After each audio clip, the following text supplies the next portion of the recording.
भाषणों का एक अभ्यास कर कर एक पार्लियामेंट्री लैंग्वेज कैसी होती है वो वेंकैया जी के भाषणों को पढ़ने से तुरंत समझ में आता है।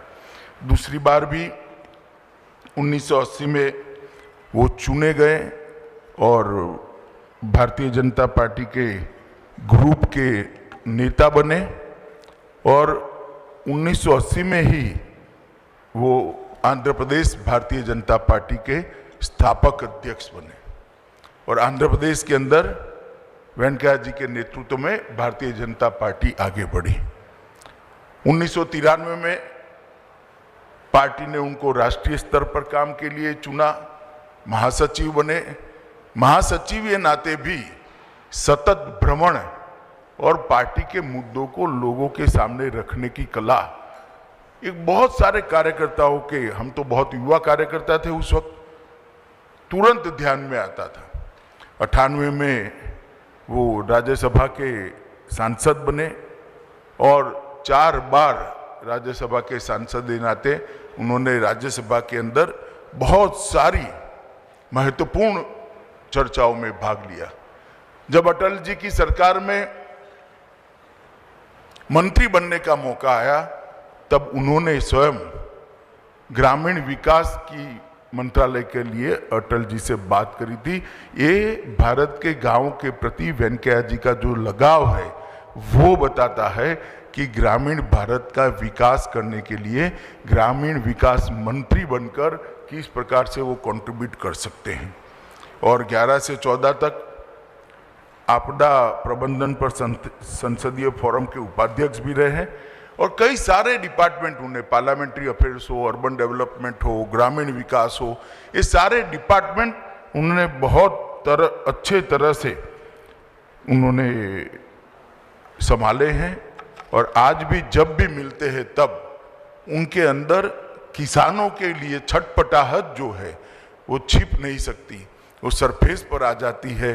किसानों के लिए क्या करना चाहिए, सरकार क्या कर रही है, नीचे तक पहुंच रहा है या नहीं पहुंच रहा है, ग्रामीण विकास के लिए क्या वो कर रहा है, उसकी बहुत अच्छे तरीके से वो मीमांसा भी करते हैं और जानकारी से अपने आप को अपडेट भी करते हैं। वेंकैया जी उनके वन लाइनरों के लिए बहुत प्रसिद्ध है। मुझे आंध्र प्रदेश के कार्यकर्ता के उन्होंने पुराने जीवन का एक वन लाइनर कहा था जो उनके समकक्ष थे उस वक्त, कि वेंकैया जी जब 370 के लिए आंदोलन कर रहे थे उनकी युवा अवस्था में, तब प्रोफेसर ने कहा कि कश्मीर कभी देखा है, और अगर कश्मीर नहीं देखा है तो काहे को यहां आंदोलन कर रहे हो। वेंकैया जी ने फटाक से कहा था, आपकी एक आंख ने दूसरी आंख देखी है क्या? मगर ये आंख फोड़ देंगे तो इस आंख को दर्द होगा या नहीं होगा। ऐसा उस जमाने में युवा अवस्था में जवाब देना बहुत बड़ी बात है। और परमात्मा की कृपा देखिए, जिस युवा वेंकैया नायडू ने 370 के लिए आंदोलन करा था, राज्यसभा में 370 का बिल मैंने ही पायलट किया था, सबसे पहले राज्यसभा में रखा था, और जब राज्यसभा में मैं बिल रख कर गया तो श्री वेंकैया नायडू जी भारत के उपराष्ट्रपति और राज्यसभा के चेयरमैन थे। ईश्वर भी जो व्यक्ति की लगन होती है इसको कभी न कभी देखता है और ऐसे मौके भी ईश्वर देता है। और आज राज्यसभा के चेयरमैन के नाते वेंकैया जी और उपराष्ट्रपति के नाते वेंकैया जी एक आदर्श कस्टोडियन ऑफ कॉन्स्टिट्यूशन कैसा हो सकता है, कॉन्स्टिट्यूशन में जो उपराष्ट्रपति महोदय के लिए भूमिका बताई गई है इसका आदर्श निर्वहन कैसे हो सकता है, इसका एग्जाम्पल वेंकैया जी सेट कर रहे हैं। पूरा जीवन परिवारवाद के खिलाफ उन्होंने ढेर सारी शिरकतें कर भारत के लोकतंत्र को स्वस्थ रखने का प्रयास किया है। मित्रों, आज मैं वेंकैया जी ने मुझे, दीपा जी ने एक बार संदेश किया, मैंने तुरंत हाँ इसलिए बोला था क्योंकि मैं नेल्लोर आना भी चाहता था और वेंकैया जी के बारे में 2 शब्द नेल्लोर के लोगों के सामने बात भी करना चाहता था। आज दीपा जी के साथ महामहिम उपराष्ट्रपति जी भी थे। पूरे परिसर का मैंने बहुत ध्यान से दौरा किया है, पूरे परिसर को देखा है। एक अपने नेटिव के अंदर इतने बड़े स्तर पर देश की व्यवस्था में कंट्रीब्यूट करने वाला व्यक्ति अपने नेटिव के लिए एक छोटी सी गतिविधि से बढ़कर वटवृक्ष बनाकर किस प्रकार से अपनी मातृभूमि की, अपने गांव की सेवा कर सकता है, इससे बड़ा कोई उदाहरण नहीं हो सकता है। जब ये 20 साल पहले शुरू किया होगा तब कल्पना भी नहीं होगी कि जुड़ते जुड़ते जुड़ते जुड़ते इतना सारा जुड़ जाएगा। कोई एक्टिविटी बाकी नहीं है। मैं बारीकी से देख रहा था, ये है ये है ये है, समय कम है, ऊपर नहीं जाएंगे, मगर कोई भी गतिविधि बाकी नहीं है। और सभी गतिविधि के केंद्र में किसान है, युवा है, महिलाएं हैं और विद्यार्थी हैं, जिनको सबसे ज्यादा जरूरत है। वो सभी तबकों को दीपा जी ने बड़े खंत से ट्रस्ट की गतिविधियों के साथ जोड़ा है। और सबसे बड़ी बात है, भारत के सार्वजनिक जीवन में जो लोग ट्रस्ट चलाते हैं उनके लिए 1 पैसा भी सरकारी ग्रांट वेंकैया जी ने अपने ट्रस्ट के लिए नहीं लिया है। इतने बड़े पद पर रहने के बाद कई सरकारी अधिकारी होंगे, अलग अलग प्रकार की और स्किल डेवलपमेंट से लेके काफी योजनाएं तो ऐसी जो सरकार की ही योजना है। सरकार को तो चाहिए इस प्रकार के ट्रस्ट की जो आगे बढ़ाए, मगर मैंने अस्पताल देखा, उसमें भी सरकार नहीं है, कोई प्राइवेट ट्रस्ट इसको मैनेज कराए। इंस्ट्रूमेंट सारे दीपा जी के ट्रस्ट ने, स्वर्ण भारत ट्रस्ट ने दिए हैं। और स्किल डेवलपमेंट की गतिविधि भी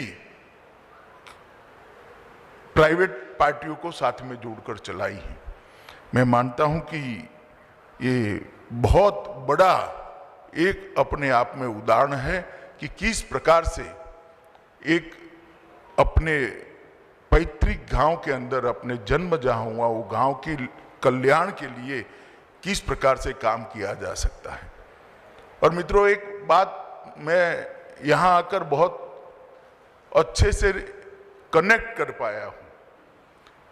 अगर हर गांव में कोई न कोई एक व्यक्ति इस प्रकार की गतिविधियों को उठा ले, अपने आप को बाजू में कर गांव के बच्चों की, किसानों की, महिलाओं की और गरीबों की चिंता करे, तो देश के अंदर एक भी गांव ऐसा नहीं बचेगा जहां ये सब चीजें नहीं होगी।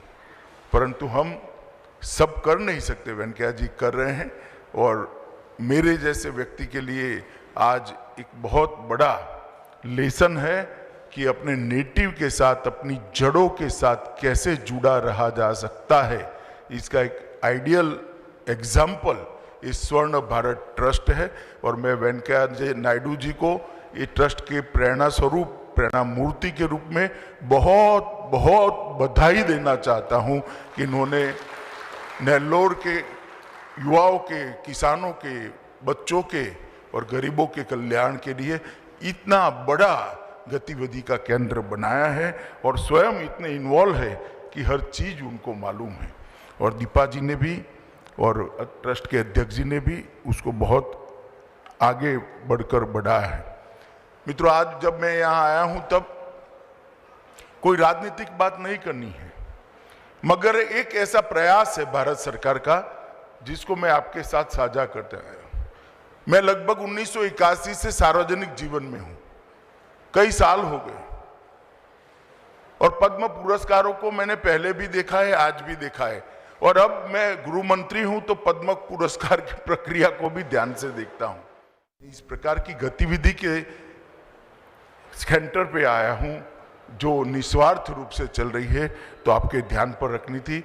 आज मैं यहाँ पर ये स्वर्ण भारत ट्रस्ट के प्रेरणा स्रोत श्रीमान वेंकैया नायडू जी को बहुत बहुत मन से प्रणाम कर साधुवाद देना चाहता हूं कि आपने आपके गांव के साथ, आपके नेटिव के साथ और आपके प्रदेश के साथ जुड़ने का जो जज्बा बताया है, और आज भी भारत के उपराष्ट्रपति बनने के बाद भी वो जज्बा जस का तस है, वो बहुत बहुत अनुकरणीय है। ट्रस्ट के अध्यक्ष जी श्रीनिवास जी और बहन दीपा को भी मैं बहुत बहुत शुभकामनाएं देता हूं कि जिस प्रकार की गतिविधि आप यहाँ पर कर रहे हो ये बहुत सारे लोगों के लिए प्रेरणा का कारण बनेगी। आज मुझे आकर बहुत सीखने को भी मिला है और बहुत संतोष और आनंद की भी अनुभूति हुई है। उसको व्यक्त कर मेरी बात को मैं समाप्त करता हूँ। वंदे मातरम।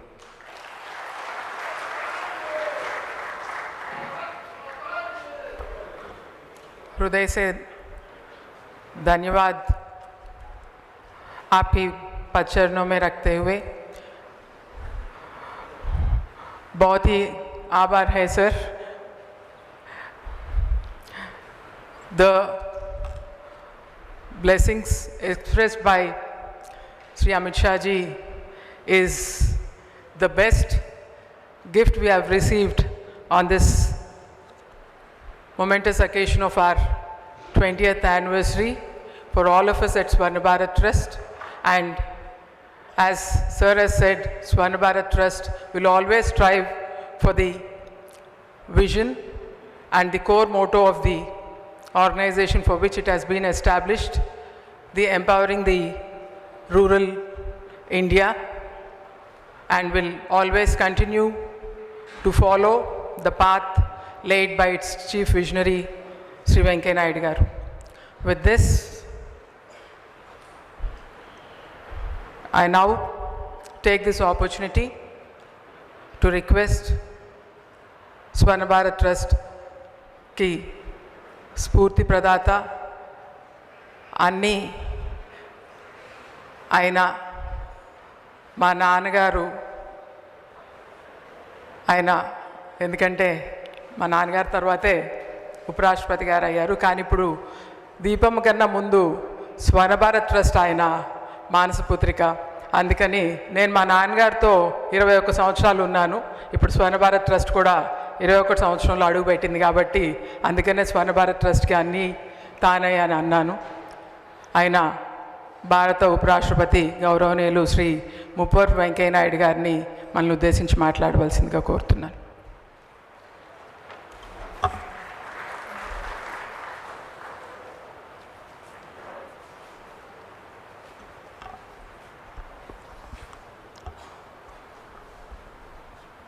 కేంద్ర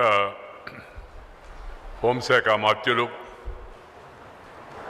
శ్రీ అమిత్ షా గారు, స్వర్ణ భారత్ ట్రస్ట్ అధ్యక్షుడు డాక్టర్ కామినేని శ్రీనివాస్ గారు, managing trustee Shrimati Deepa Venkat, Muppavarapu foundation managing trustee Muppavarapu Harshavardhan, మన ట్రస్టీలు శ్రీ రాజేంద్ర ప్రసాద్ గారు, కృష్ణప్రసాద్ గారు, అశోక్ కటూరి గారు, మండవ ప్రభాకర్ గారు, రాజయ్య గారు, హరికుమార్ రెడ్డి గారు, ఈరోజు ఈ కార్యక్రమంలో పాల్గొంటున్న రాజ్యసభ సభ్యులు శ్రీ ప్రభాకర్ రెడ్డి, శ్రీ రమేష్, అలాగే ఈ జిల్లా శాసనసభ్యులు, స్థానిక శాసనసభ్యులు శ్రీ కాకాణి గోవర్ధన్ రెడ్డి, ప్రముఖులు శ్రీ కన్నా లక్ష్మణ, సోము వీర్రాజు, ఇంకా అనేక మంది పెద్దలు ఈ కార్యక్రమంలో పాల్గొంటున్నారు. రాష్ట్రం నలుమూల నుంచి కూడా వచ్చారు మిత్రులందరూ.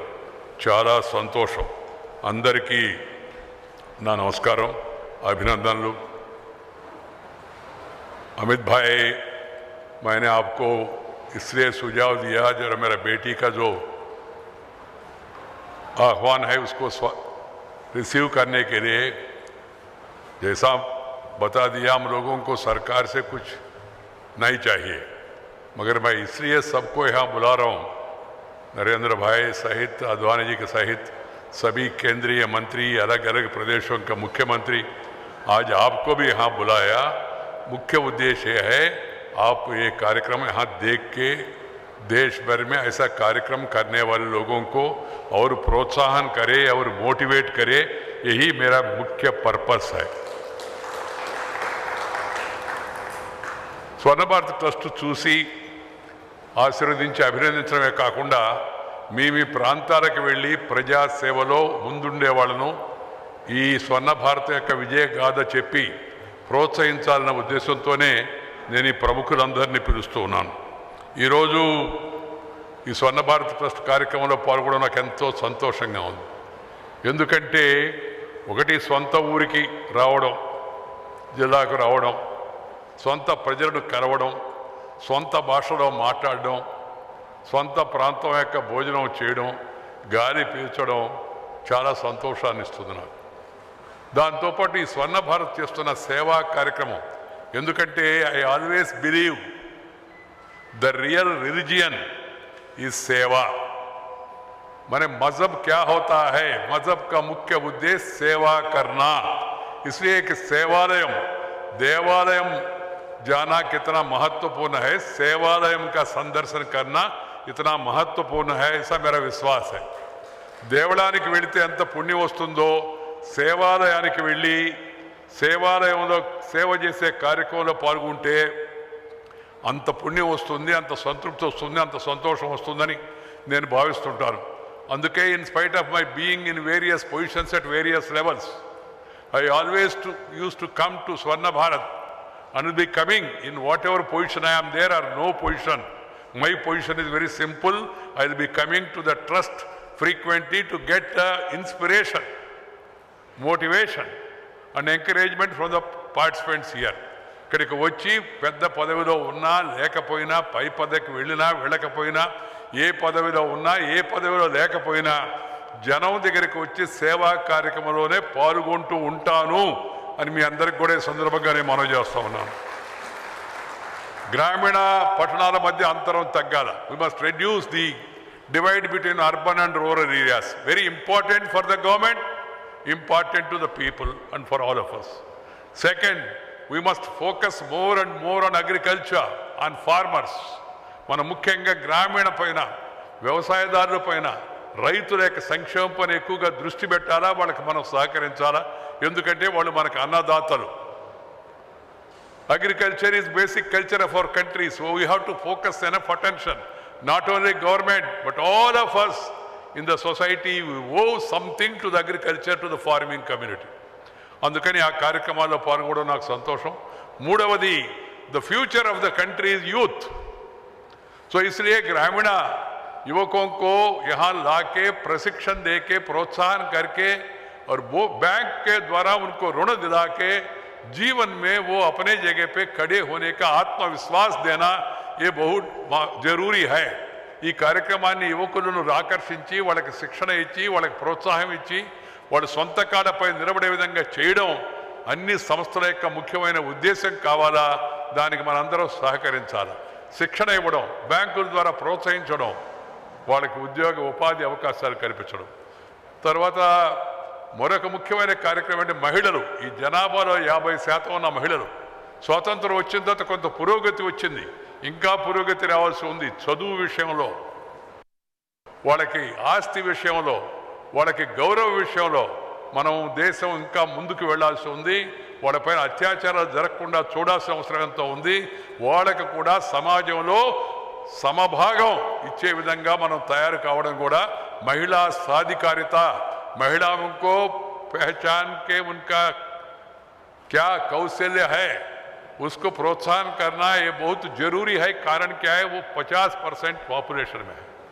राजनीति में उनको आरक्षण देना अलग बात है, साथ ही साथ संपदा में, फैमिली प्रॉपर्टी में उनको शेयर देना चाहिए. मेरा इच्छा है, मेरा आकांक्षा है.